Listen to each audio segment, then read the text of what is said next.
ओम शांति। ओम शांति।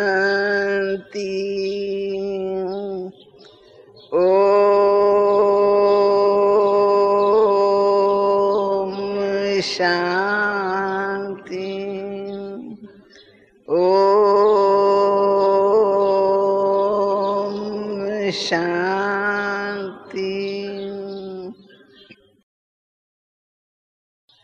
जब से ओम मंडली खुली हैदराबाद सिंध में, तो उनका नाम कोई ऑफिशियल नाम नहीं रखा हुआ था उस समय, क्योंकि शिव बाबा की गुप्त में प्रवेशता हो रही थी ब्रह्मा के तन में। ब्रह्मा जैसे कि ज्ञान के गर्भ में था, ब्रह्मा को भी पता नहीं था, ब्रह्मा नाम भी नहीं था, दादा लेखराज था। परंतु दादा लेखराज के तन में गुप्त गुप्त परमात्मा की प्रवेशता होने लगी और बाबा की नजरों से अनेक आत्माओं को दिव्य साक्षात्कार होते थे। बाबा ओम की धुनी लगाते थे, बच्चे सुनते हैं और ध्यान में चले जाते हैं। घर बैठे भी दिव्य साक्षात्कार शुरू हो गए। खुद बाबा को ही पता नहीं लगा ये क्या हो रहा है, परंतु बाबा को भक्ति का फल परमात्मा ने दिया। आधा कल्प का भक्त, पक्का बड़ा पुराना भक्त, कैसे भक्ति का फल डायरेक्ट परमात्मा ने इसको दिया। उनको दिव्य साक्षात्कार करा के उनको पहले नाम दादा लेखराज लौकिक, फिर कैसे ब्रह्मा सो विष्णु और विष्णु सो ब्रह्मा बन गया। ब्रह्मा विष्णु कैसे बना, ये तो विचित्र कहानी है इस आत्मा की। हमने प्रैक्टिकल में बाबा को देखा कि वो क्या से क्या हो गया। मैं आपको बाबा की लौकिक जीवन कहानी भी थोड़ी जरूर बताना चाहूंगी कि आप लोगों को पता लगे। जैसे कोई राजा होता है ना, उसकी राजाई चली भी जाती है, राजभाग चला जाता है, परंतु उनके संस्कारों में जो रॉयल्टी होती है वो नहीं जाती है। उनका जो महल में रहन सहन होता है वो बिल्कुल अपने ठाठ से ही चलता है, क्योंकि उनके खून में रॉयल्टी आ गई। बचपन से लेके राजाई घराने में पला बड़ा हुआ, पढ़ाई उसी प्रकार से, फिर परिवार का संबंध फंक्शन सब उस प्रकार से। तो हमने देखा बाबा ब्रह्मा की आत्मा कैसे तैयार थी, जैसे थी नहीं तैयार। दादा लेखराज, मेरे घर के सामने बाबा का घर था, परिवार सब मेरे सामने, सब मैंने अपने आंखों से देखा। परंतु बाबा के लौकिक जीवन में भी काफी अच्छी अच्छी विशेषताएं थी, जिनको हम बाद में जैसे जैसे देखते गए, सुनते गए, तो हमने देखा कि यानी इस आत्मा का क्या इतना विशेष पार्ट रहा, जो सेकंड में क्या से क्या बन गया। परंतु जो क्या था ना, वो भी एक विचित्रता थी उनके जीवन में। बाबा के संस्कार में बहुत अच्छी अच्छी बातें थी। क्यों, मैं सोचती हूँ क्यों ऐसी सब बातें अच्छी थी। कारण क्या, क्योंकि ये श्री लक्ष्मी श्री नारायण वाली ऊंचे ते ऊंची आत्मा, साकारी आत्मा ऊंचे ते ऊंची, फिर चक्कर लगाती लगाती जब वो नीचे आती है लास्ट जन्म, तो लास्ट जन्म में राजाई चली गई, वो भाग्य भी चला गया, वो पाठ भी पूरा हो गया, लेकिन उस आत्मा में छिपे हुए संस्कार थे, जिनकी सारे शहर में महिमा होती थी।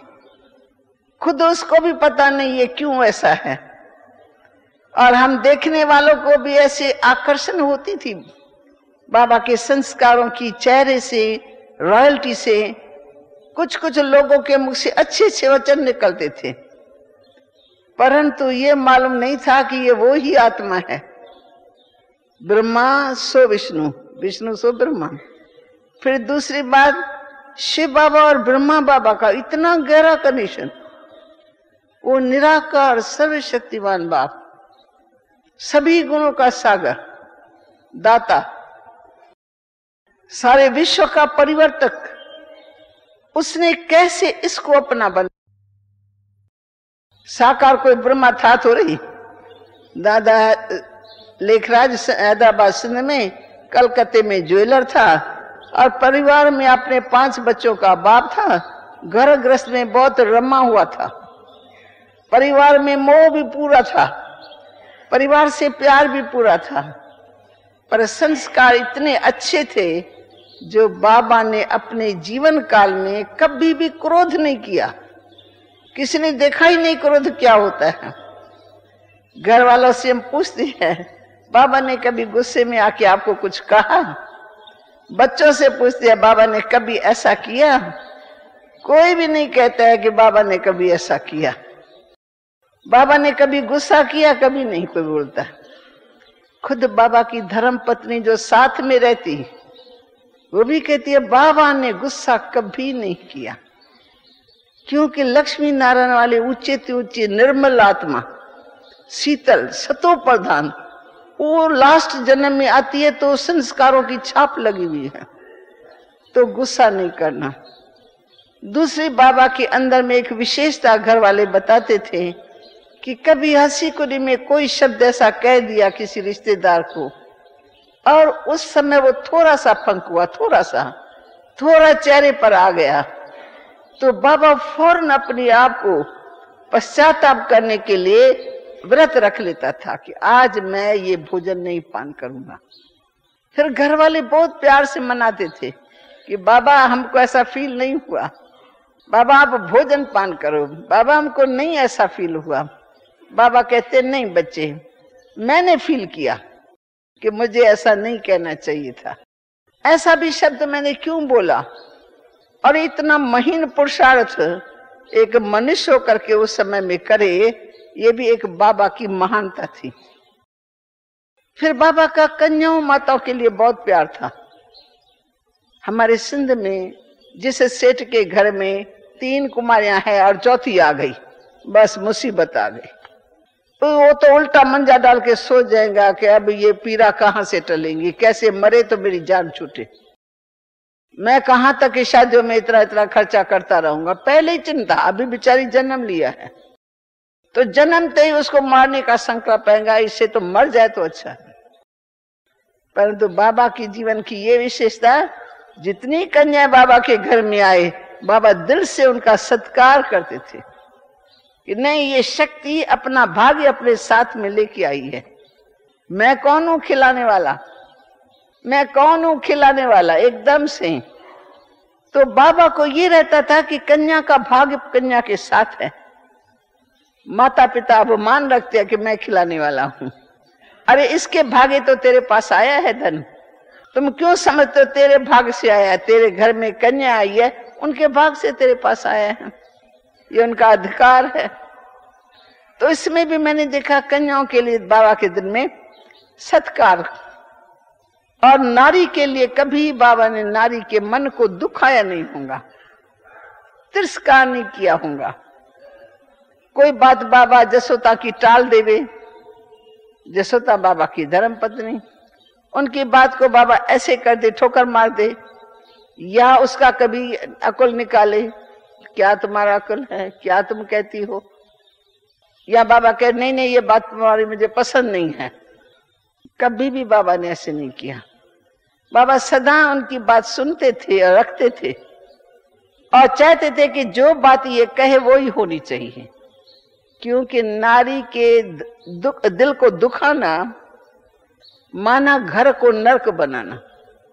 ऐसी ऊंची भावना, नारी के दिल को दुखाना माना घर को नरक बनाना, ये बाबा कभी भी नारी के दिल को नहीं दुखाते थे। और बाबा के घर में जो बहू आती थी तो बाबा उनका भी दिल से सत्कार करते थे कि ये बहू नहीं है, ये घर की मालिक है। ऊंची दृष्टि से बाबा उनको देखते थे। और जब वो शादी करके आती हैं, बड़े बड़े घरों की, टॉप वाले घराने की बच्चियां बाबा के घर में आई हैं, क्योंकि लोग बाबा के संस्कारों को जानते थे। कि लखीराज बाबू दिल का बहुत बड़ा है, दाता है दिल का, और भक्ति मार्ग में बहुत अच्छा है, भावना वाला व्यक्ति है। इसके घर में हमारी बच्ची जाएगी, सुखी हो जाएगी। तो विनाशी धन में भले ही बाबा पैसे में उनके भेंट में कम होगा, लेकिन वो बाबा के चरित्र को देख करके अपनी बच्ची देना चाहेगा। तो जब बाबा के घर में वो बच्ची शादी करके आती है, तो पहले दूसरे दिन बाबा को ऐसे पांव पड़ने आती है ना बहुआ, तो बाबा कहेंगे, बेटी तुम्हारा हाथ सदा ऐसा रहे, ऐसा नहीं, ऐसा नहीं, ऐसा माना घड़ी घड़ी मांगना, पियर घर में जाना ये चाहिए, उधर घर जाना ये चाहिए। चाहिए चाहिए को हमारे सिंधी में शब्द है, खपे खपे के दे कपे, तो सजो जग तुम्हें तो के जपे। किसने याद किया? मानो तुम चाहिए चाहिए को काट लो, तब जग तुम्हारी पूजा करेगा। इसका अर्थ ये है। तो कभी भी बहुओं को कहेगा कि तुम मेरे पास आ गई, बस तुमको जो पेरेंट्स को देना था सो तुमको दिया, तुमको उनसे कभी भी मांगना नहीं है। इच्छा मात्रम अविद्या, ये लौकिक संस्कार। और दिल के बहुत बड़े, राजाओं के घर में, राजाओं के पास जाना आना, रॉयल संस्कार, रॉयल पार्टी बाबा को मिलती थी। तो बाबा का दिल इतना बड़ा रहता था। ज्वेलर था, राजाओं के बेटे में ज्वेलर क्या है, परंतु बाबा समझता है मैं तो फिर भी बाबा ने मुझे ज्वेलर बनाया है, मैं राजाओं को कुछ देता हूं, मैं लेता नहीं हूं। तो जब उनके बच्चों की शादी होती थी तो बाबा बहुत सुंदर ज्वेलरी बना के उनके बच्चों को प्रेजेंट करते थे। तो राजाएं देखते थे, कहते थे लखीराज बाबू भगवान से एक भूल हो गई है। कौन सी भूल हो गई है? कि भगवान ने राजा तो हमको बनाया है, परंतु दाता तुमको बनाया है। तुम्हारे इतने बड़े संस्कार, ये गिफ्ट हमको देनी चाहिए आप लोगों के बच्चों को, लेकिन आप हमारे बच्चों को आप देते हो। लखीराज बाबू आपकी दिल बहुत बड़ी है। फिर मैंने देखा कि कई बार बाबा की कहानियां तो सुनते थे ना, तो मेरा शौक होता था भगवान के चरित्र सुनने और सुनाने का, एक जिगरी। तो जब भी हमारे को बाबा की धर्म पत्नी या बाबा की बहू, बाबा की बेटी, कोई भी ऐसी बाबा के बारे में बात सुनाएगी ना, तो मैं जैसी चातरक होकर सुनती थी। मेरे को बहुत अच्छा लगता था, क्यों मैंने बाबा को अपने आंखों से लौकिक जीवन में देखा, और लौकिक जीवन की सब बातें मुझे पहले ही जचती थी अंदर ही अंदर। इतना तो मैं बच्ची थी, 12 साल की, मैं इतनी तो बुद्धि थी नहीं, पर क्यों अच्छी लगती थी, जैसे उनके हर बात पे मेरा ध्यान चला जाता था। जो काम बाबा करता था उस पर मेरा ध्यान जरूर जाता था। घर वाले जो ऐसी बात बताते थे वो मेरे दिमाग में छप जाती थी। तो घर वाले कभी कभी बताते थे कि बाबा के सच्चाई के संस्कार इतने अच्छे थे। बचपन से लेकर के बाबा ने अपने लौकिक परिवार के अंदर एक सत्यता की छाप छोड़ी हुई थी। सब बच्चों को मालूम है बाबा को झूठ जरा पसंद नहीं आएगा। कोई भी झूठ बोलेगा ना, नौकर चाकर, तो नौकर चाकर को भी अंदर रहेगा कि उनकी शिक्षा है तुमको सच बोलना है। तुम्हें जो चाहिए वो भले मेरे से लो, मैं तुम्हें दूंगा, लेकिन तुमको झूठ नहीं बोलना है, तुमको चोरी नहीं करनी। इसलिए बाबा ने अपने संस्कारों में अपने नौकरों को डाला हुआ था। तो दुकान के अंदर बाबा का एक पुराना नौकर था जो बहुत ऑनेस्ट था। उसको भी पता था और बाबा को भी पता था। कभी उनके बच्ची की शादी हुई, कभी कोई घर में जज कार्य हुआ, उनको थोड़ी भी पैसे की जरूरत होगी ना, बाबा सामने से दिल ले लेगा। बच्चे अभी तुम्हारे घर में ये मौका आने वाला, तुम ख्याल नहीं करना, बाबा बैठा है। उसकी दिल लेकर के उनका भंडारा भरपूर कर देता था कि तुम्हारे सामने ये जज कार्य आया है, तुम चिंता नहीं करना, बाबा बैठा है। था तो वो सर्वेंट, परंतु बाबा जानता था कि ये ऑनेस्ट सर्वेंट है। ऑनेस्टी का तो बहुत बड़ा वैल्यू है। ये मेरे पास अनिष्ट से काम करे तो इनके भेंट में पैसा क्या है। तो एक बार ऐसा हुआ, बाबा कुछ राजा बाबा के पास आए थे, तो बाबा उनमें बिजी था, उनको ज्वेलरी दिखाने करने में। तो कुछ पुड़िया निकाल करके, हीरे जवाहरात की पुड़िया निकाल करके ना उनको दिखा दिखा करके एक साइड में रख दी थी। फिर राजाओं से उठना होता है, सलाम करना होता है, भेजना होता है। तो बाबा ऐसे उठ करके चले गए अपने ऊपर रूम में, बाबा भूल गए। कुछ समय के बाद उनके जो नौकर थे ना, उनके बच्चे वहां आए थे खेलने कूदने। तो बच्चों को वैल्यू का तो पता होता नहीं है, सिर्फ देखते चमकीली चमकीली छोटी छोटी चीजें हैं। बाबा दिखाता रहता है, क्या वैल्यू है वो भी पूरा पता नहीं, पर दिल होती है वो हीरे लगाते हैं, इसमें लगाते हैं, उसमें लगाते हैं। तो उनको भी कुछ अंदर में दिल होंगे, हम भी कुछ ऐसी पहने। तो वो पुड़िया 2 उठा करके चले गए। तो जब बाबा कुछ समय के बाद आया तो पुड़िया गिनती की तो 13 में से 2 कम है, उसमें कुछ कुछ हीरे थे। तो बाबा का किसी में भी ध्यान नहीं गया कि इसने किया होगा, इसने। अनुमान लगाना भी पाप, ये भी धारणा। शक लगाना किसी गरीब के ऊपर, शक लगाया कि इसने ऐसा किया होगा, ऐसा भी बाबा कभी नहीं सोचता था। परंतु पूछा सबसे बुला करके कि कौन कौन दुकान पर आए थे, मेरे पीछे कौन कौन आए थे, किस किस के रिश्तेदार आए, या कौन कौन देखने के लिए आए थे, या कोई ऐसे आए हो ग्राहक। तो सभी ने कहा बाबा आप तो बिजी थे, आपके पीछे तो कोई आया ही नहीं। बाबा ने कहा नहीं, कुछ तो है बात।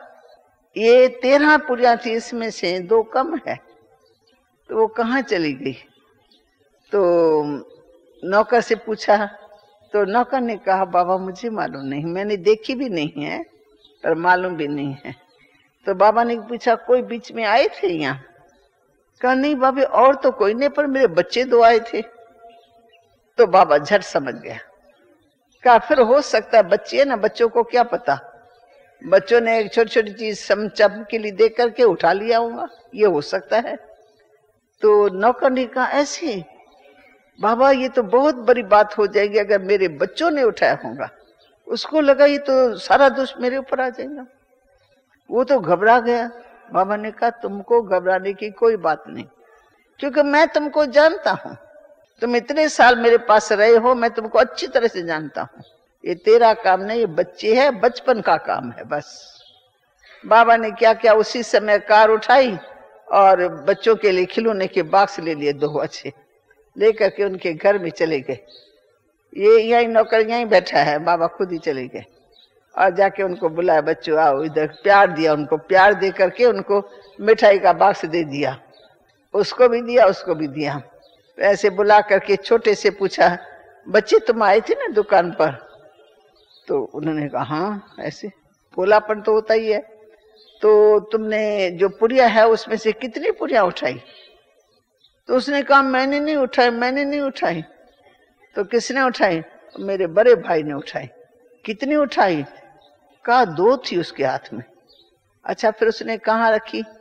कहा कि बाबा ऐसे वो है ना वेंटिलेटर, इसके ऊपर उन्होंने फेंक दी है।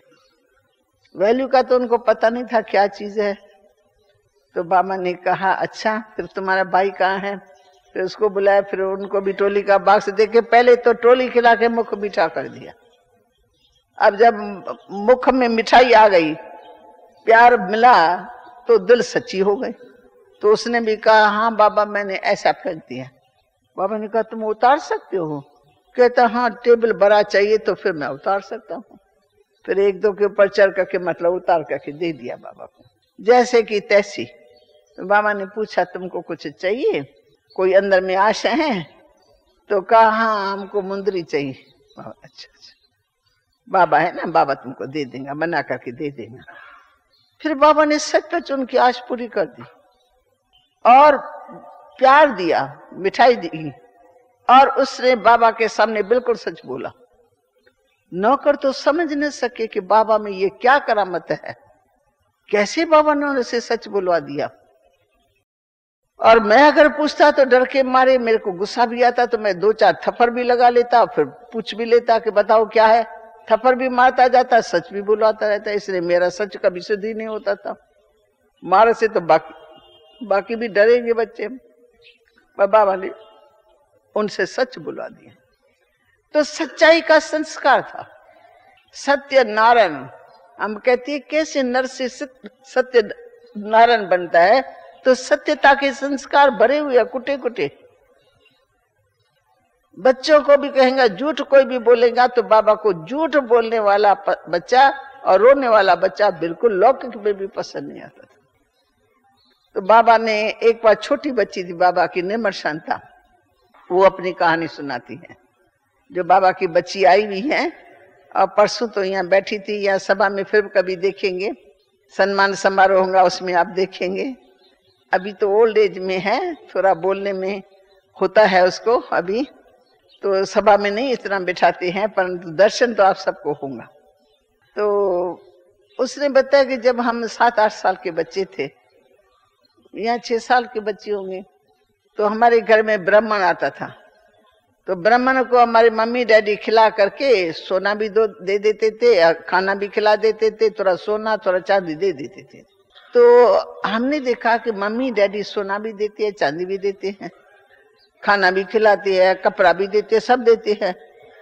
तो आपस में बात करेंगे, सोना दान करने से सत्युग में तो नहीं कहेंगे अगले जन्म में राजा बनेंगे। इस बच्ची ने सुना कि अगले जन्म में सोना दान करने से राजा रानी बनेंगे, तो इसने सोचा मम्मी और डैडी वो तो राजा रानी बन जाएंगे, तो हम क्या बनेंगे। तो वो ब्राह्मण आया था, धामा खा करके चला गया।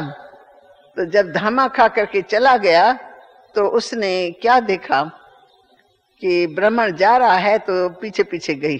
कहता थोड़ा ठहरो, ऐसे करके अपने सोने की चूड़ियां उतार करके उसको दे दी। उसने कहा बेटी ऐसे नहीं होता है, तुम जाओ, तुमने अपनी मम्मी से पूछा? तो कहा ना वो तो मेरी चूड़ियां है ना। कहा नहीं, तुम छोटी बच्ची हो ना, तुम जाओ तो अपने मम्मी डैडी से पूछ के फिर मैं तुम्हारे से लूंगा। कहा नहीं, मैंने तो मन में दान किया हुआ है ना, तो दान किया तो वापस मेरे को कैसे देंगे, ये मैंने अंदर से दान किया है, ले जाओ। वो माने नहीं बालकी। तो ब्राह्मण ने कहा चलो घूम घाम करके फिर मैं आके इसके माँ को सुनाता, नहीं तो ब्राह्मण के ऊपर दोष आएंगे ना, सगीर बच्ची ने चूड़ियां उतार करके दे दी और तू कैसे लेके गई। तो वो भी बेचारा राइट था। फिर घूम घाम करके आया तो माँ को बताया। तो माँ ने चूड़ियां ली, शायद पहले उसने दे दी उसने को वापस है, और जसोदा के मन में था तो दान किया हुआ हम रखेंगे तो नहीं, परंतु इस बात को थोड़ा सिद्ध करके बच्ची को समझा के बाबा तक बात पहुंचाएंगे, पीछे हम दे देंगे। तो वो दे के गया, उसने रख लिया। फिर बच्ची को बुला के पूछा तो तुम्हारी चूड़ियां कहाँ है? तो झूठ बोलने का संस्कार तो था नहीं, ऐसे चिप करके खड़ी हो गई। बोलो बेटी क्या गुम हो गया? कहाँ गई? फिर चुप। नहीं बता किसको दे के आई हो? कोई सखी को, सहेली को दे के आई हो? कहते नहीं। किसको दिया? कहते मम्मी मैं ब्राह्मण आया था ना, उसने खाना खाया ना, मैंने उसके बाद उसको दे दिया। कहा तुमने सोने की चूड़ियां दे दी? तुम छोटी बच्ची, तुम्हारी कमाई की थोड़ी है, पैसे कमाई के पैसे थोड़ी है, ये तो माँ बाप ने कमाया उसका पैसे का दान करती हो तुम छोटी हो, तुमको थोड़ी अभी दान करना चाहिए। उसको समझाने के लिए समझा दिया, नहीं तो आगे के लिए पता नहीं और क्या करेगी। तो उसने कहा मम्मी तुम लोग कहते ना सोना दान करने से भविष्य में राजा रानी बनेंगे, तो मेरे को है मम्मी भी राजा रानी बनेगी, बाबा भी बनेगा, तो हम क्या बनेंगे। तो मैंने भी अपनी तरफ से अपना चूड़ा दे दिया, दूसरे का थोड़ी, मैंने अपना दे दिया। फिर बाबा ने कहा कि नहीं, बच्ची ने दान किया, माना दान हो गया। ब्राह्मण को बुला के प्यार से कहा तुमने ठीक बताया, बताना तुम्हारा फर्ज है क्योंकि बच्ची छोटी है, परंतु अभी तुमको दे दिया है तो अभी हम ये वापस नहीं लेंगे, दान किया हुआ वापस नहीं लिया जाता। ऐसे करके बाबा ने उसको वापस दे दिया। बच्ची को समझा दिया कि तुम कोई भी कमाई करेंगी ना तो तुम्हारा अधिकार रहता है, तुम्हारे खून की कमाई तुम अपने हाथ से कितने भी दान करो, परंतु तुम अभी माता पिता के अंदर हो तो माता पिता तुम सबके तरफ से दान करते हैं। हम उतना दान करते, तुम सब बच्चों के तरफ से हम दान कर देते हैं, तुम्हारे नाम से भी करेंगे, आगे के लिए तुम्हारे हाथों से कराएंगे ताकि बच्चों का मन खुश हो जाए। मैं देखती हूँ यह माताएं अपने छोटे छोटे बच्चों को अपने साथ ले आती हैं। भारत में तो दान का इनका संस्कार होता है, तो मैं देखती हूँ छोटे छोटे बच्चों को खुद के हाथ में भी लिफाफा होता है और बच्चे के हाथ में भी लिफाफा दे देती है कि जाओ दादी बैठी है ना, तुम जाओ जाके दादी के आगे रखो और दादी से दृष्टि लेना, दादी को ओम शांति कहना, फिर दादी से प्रसाद लेके आना। तो माँ संस्कार डालती है और बच्चों में जो बचपन से पड़ जाते हैं तो बड़े होने के बाद उनके संस्कार चालू हो जाते हैं, दान धर्म के चालू हो जाते हैं। तो बाबा ने बचपन में ही अपने सारे परिवार के अंदर दान के, धर्म के और नित्य न्याय के गीत बना करके बाबा उसका तर्ज निकाल करके, उन कोई कहेगा तर्ज निकालो, जो अच्छी तरह से गीत लिख करके आएगा उनको बाबा रोज 1 रुपया इनाम देगा। लालच दे देते थे। 1 रुपया उस समय में बहुत कीमती होता था, अभी तो कोई 100 रुपए की नोट की कीमत नहीं है। फिर उनको 1-1 रुपया मिलता, बच्चे खुश होकर कि नया नया गीत, फिल्मी गीत, उन अच्छे अच्छे अक्षर जड़ करके फिर बाबा के आगे भजन बना के गाते थे। ये संस्कार डाला। सत्संग में ले जाने का, सत्संग, गुरुओं में भी बाबा का अटूट विश्वास रहता। गुरु जो कहेगा ना वो बाबा कहेंगे, गुरु का हुक्म माना काल का हुक्म। एक बार की कहानी उसकी धर्मपत्नी और बहू बताती है। तो बड़े घर की थी बहू, करोड़पति घर की थी। हैदराबाद सिंध में सबसे पैसे वाला, बड़े पैसे वाला उसका घर था। दादी बाबा की जो बड़ी बहू थी, मानो बिरजंद्रा दादी थी। तो वो जो बहू बाबा के घर में आई तो उनके संस्कार तो थे ही अच्छे, और पहले ही बाबा कह देता था कि बच्ची तुम ऐसे मांगना नहीं, ये नहीं करना। उनके संस्कार बाबा ने अपनी तरफ से डाल दिए थे। फिर वो जो बिरजंद्रा दादी थी, वो जब भी बाबा के घर में आती थी ना, तो जैसे कि वहां की लौकिकता, लौकिक घर की सब छोड़ करके बाबा के पास आई। अब बाबा जो कहे, जैसा कहे, सने बाबा को बहुत उस रूप में मानती थी कि बाबा पता नहीं कौन है। इतना प्यार बाबा के साथ, जो बाबा जो कहे ना वो मानने के लिए तैयार हो जाती थी। तो उस समय बाबा ट्राप वाला ज्वेलर था बहुत बड़ा। तो उस समय में बाबा के घर में कोई प्रसंग चल रहा था, भूल गई बात करते करते। हाँ, नहीं, कोई किस्सा था उसके। तो बाबा को यानी संस्कार में ऐसा था। हाँ, उसके घर में पहला पुत्र हुआ, बहू को समझो, बाबा को पहला पोता हुआ।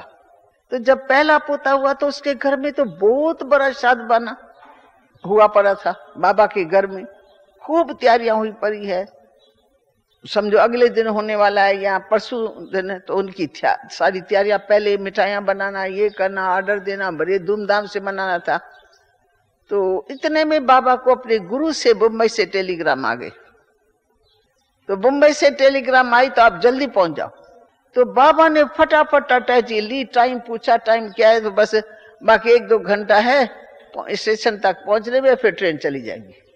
बाबा अटैची लेके चल पड़ा। घर वालों ने कहा बाबा आप कहाँ जाते हो? बाबा ने कहा गुरुजी की टेलीग्राम आई है ना।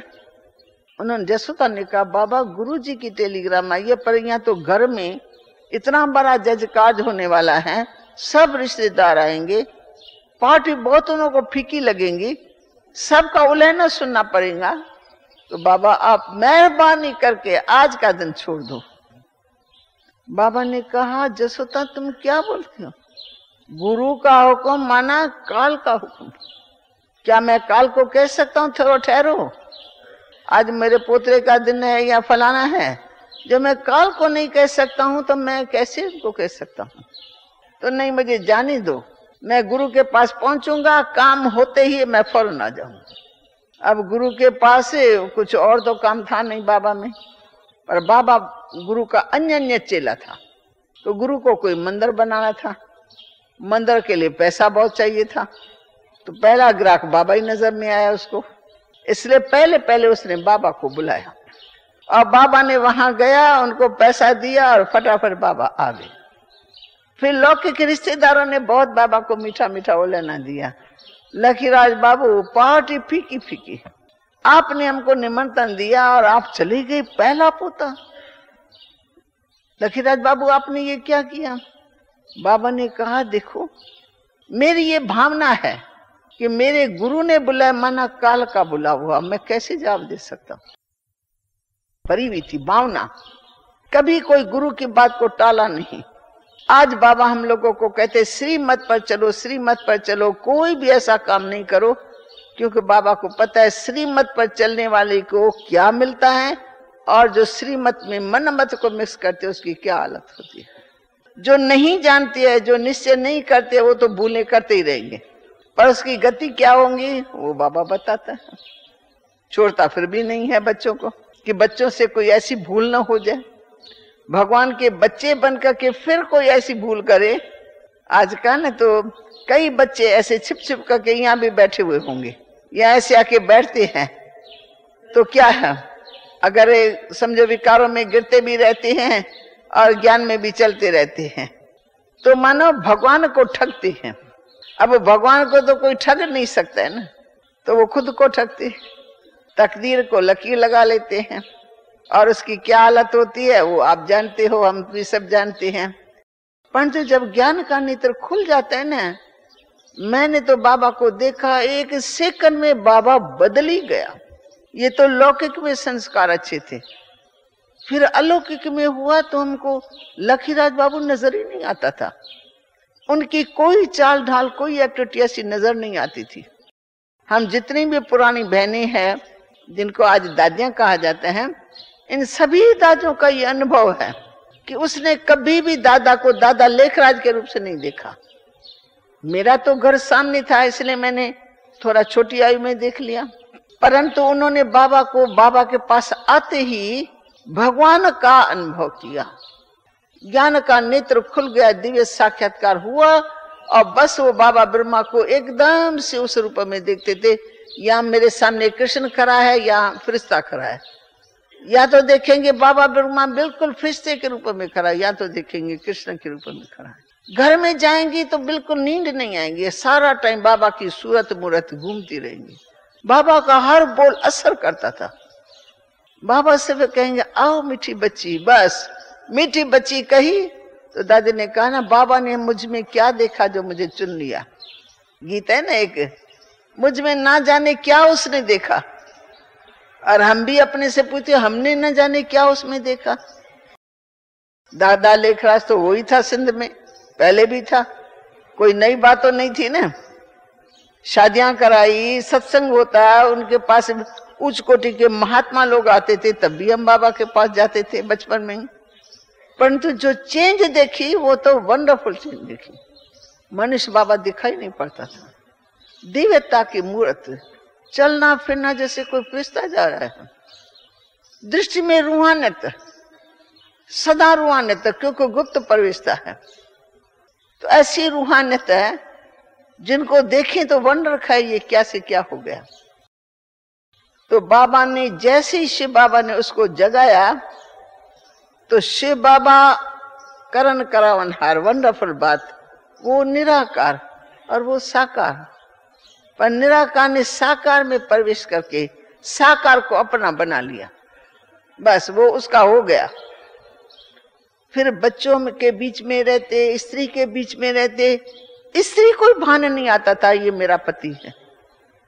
बड़ी वंडरफुल बात है। अभी आप सब घर गृहस्थ में रहने वाले भाई भी मेरे सामने हैं। आप अपने घर में जाते हो, स्त्री आपको किस रूप से देखती है?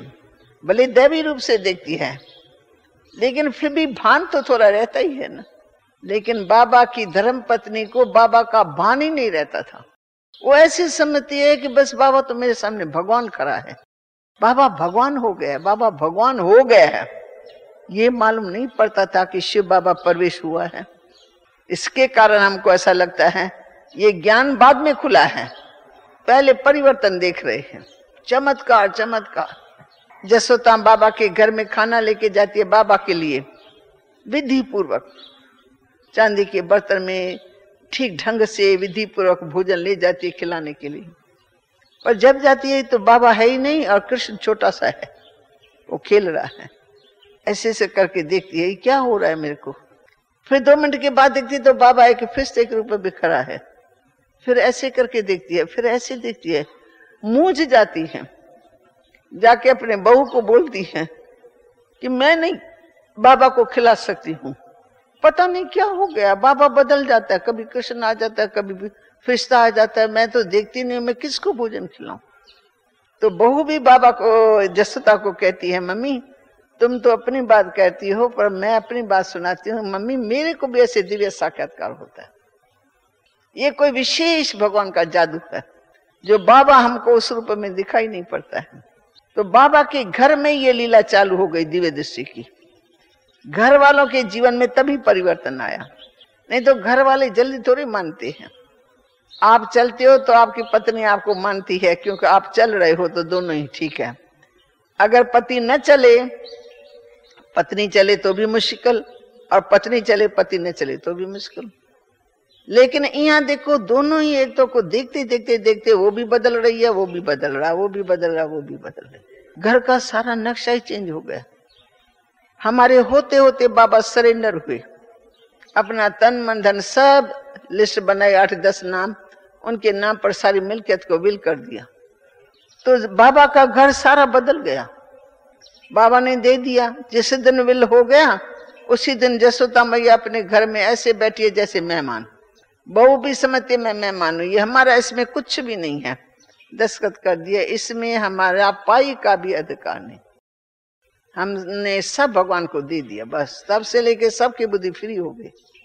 उसी घर के अंदर वो जसोदा मैया भी बैठी है, बहू दोनों बैठी है, और बेटी बैठी है, आ रहे हैं जा रहे हैं, लेकिन उनका मन उपराम।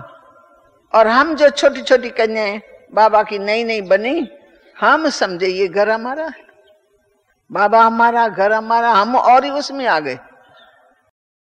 परंतु बाबा की जसोदा में हमने देखा त्याग माना मन से त्याग। राधा ब्रजेंद्रा दादी बहुत बड़े घर की थी, पर त्याग माना त्याग, हीरे मोतियां ऐसे छोड़ दिया। बस वंडरफुल कहानियां है उनकी। स्थिति को देखे तो बहुत वंडरफुल। आज कोई पैसा दान करता है, 100-200 दान करता है, तो भी दिखा दिखा के दान करते रहते हैं, संस्कार है शो का। लेकिन उसने हीरा मोती छोड़ दिया, राजे ठाठ छोड़ दिया, पर बाबा से जिगरी प्यार हो गया। बाबा को पहचान लिया कि भगवान हमको मिल गया, इसलिए भगवान को पा करके उन्होंने सेकंड में सब छोड़ दिया। उनको लगा ही नहीं कि हमारे पास कुछ हमारा है, सब कुछ दे दिया, खत्म। अंत तक मेरे से पूछ दिया जसोदा की क्या स्थिति थी, जो बाबा की धर्म पत्नी मेरे से सब इधर उधर से दिल लगा करके मेरे से मिल करके पूछ दिया जसोदा मैया की क्या स्थिति थी, बैजनाथ बाबा की बहू की अंत तक की क्या स्थिति थी, या दूसरी बाबा की बहू थी संतरी, उसकी क्या स्थिति थी। मैंने कहा भाई मैंने तो मर जीवा जन्म में सबको देखा, मर गए बस, बाप और बच्चे और कोई नाता ही नहीं देखा। न बहू को लगता है ये मेरा घर है, और न बेटे को लगता है ये मेरा घर है, न स्त्री को लगता है मेरा घर है। बाबा बीज रूपी ऐसा टाप वाला हो गया, ऊपर चला गया, तो घर वालों का नाता रिश्ता बाबा से बदल गया। अलौकिक दिव्य नाता, चलते फिरते दिव्य साक्षात्कार होते थे, वो बड़ी भारी मदद थी। दिव्य ज्ञान की प्राप्ति भी होती रही बाबा के द्वारा, नया ज्ञान लगता था, आत्मा को टच करता था ज्ञान, और आत्मा को सुख शांति का अनुभव होता था। दिव्य साक्षात्कार भी घर बैठे हुआ, कोई आता था जाता था, उनको देखते थे, इनको देखते, ये क्या हो रहा है, खुशी बहुत, नशा बहुत, और हम कहते पता नहीं ये क्या हो रहा है। अंदर से आवाज आता है अब सत्युग आने वाला है, अब सत्युग, हमको सत्युग में जाना है। घर वाले तकलीफ दे रहे हैं, मारपीट कर रहे हैं, बंधन डाल रहे हैं, हमको एक ही नशा चढ़ा हुआ है, अब हमको सत्युग में जाना है, हमको लक्ष्मी नारायण के राज में जाना है, हमको ये नहीं बनना है। पत्नी सिंध हैदराबाद में बाबा की धर्म पत्नी नहीं, बच्ची, बाबा की बच्ची, पति विलायत से आता है, वो उस नशे से उसको देखता है, विलायत से आया हुआ है, और पत्नी ऐसी सिंपल ड्रेस में, कोई श्रृंगार नहीं, कोई लिपस्टिक नहीं, ये विदेश से आया हुआ है, लोग गए हैं वहां देखने के लिए, उनको लाने के लिए, और ये सिंपल। फिर उनसे बात करती है तो मैं तो आपके इंतजार में थी कि आप आएंगे, मैं तो लक्ष्मी बन रही हूं, और मेरा ये दृढ़ संकल्प है मैं श्री लक्ष्मी बनूंगी, तो आपको भी सत्युग में ले जाऊंगी, आप श्री नारायण बनेंगे। वो कहे भाषा पता नहीं कौन सी हो गई है, 2 साल मैं छोड़ के गया, 2 साल में ये कैसे बदल गई। ये बदलने वाले ने, इनका इतना प्यार, जो बात मत पूछो पति पत्नी का, ये कैसे बदल गई। और मेरे को कहती है मैं लक्ष्मी बनना है, तुम श्री नारायण बनेंगे। अब वो क्या जाने, विदेश का रहने वाला, शराब कबाब पीने वाला, वो कहाँ समझेगा मैं नारायण बनूंगा। वो कहेगा नारायण कहाँ, मैं कहाँ।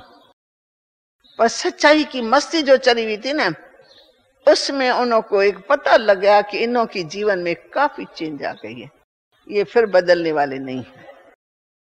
जिसका फाउंडेशन में ये निश्चय और पवित्रता सबसे पहले नंबर में थी, इसलिए ये ईश्वरी विश्वविद्यालय इतना आगे बढ़ गया, क्योंकि फाउंडेशन में प्यूरिटी फर्स्ट, निश्चय फर्स्ट। इसलिए बाबा को फॉलो सभी ने किया, चाहे कैसी भी स्थितियां आई, अत्याचार हुए, विघ्न पड़े, बहुत कुछ लोगों ने किया, तोड़ने फोड़ने की, तोड़ा फोड़ा संस्था को, परंतु क्योंकि अविनाशी बाप का साथ हाथ था तो कौन तोड़ सकता है, कौन मार सकता है, कौन बाबा को ऐसा कर सकते हैं। स्थापना के कार्य में विघ्न पड़े, लेकिन बाबा को कभी किसी ने हाथ से पकड़ा नहीं होगा, कभी कुछ किया नहीं होगा।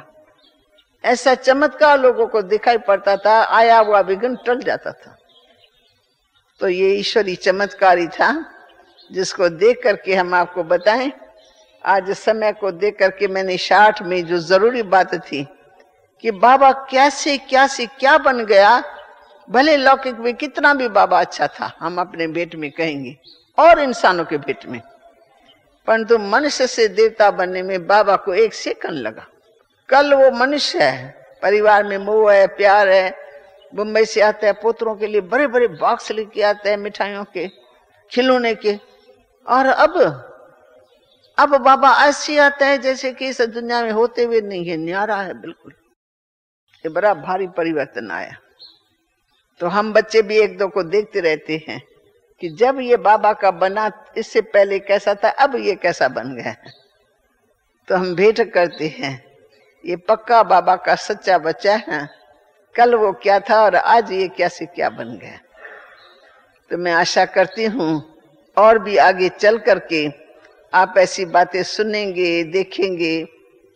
बाबा के यज्ञ में ही चमत्कार बहुत है, परंतु समय का प्रभाव है, अभी बदलता जा रहा है, झाड़ बदलता जाता है। बाबा ने कहा आगे चल के बहुत वृद्धि होंगी, बहुत, वो हम अपनी आंखों से देख रहे।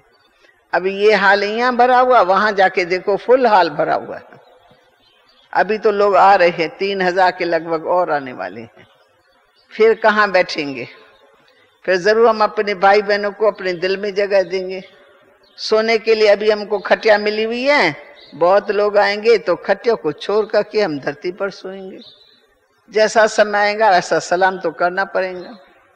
दादी ने इशारा सबको दे दिया, हो सकता है खटिया छोड़नी पड़े आप लोगों को। ओम शांति।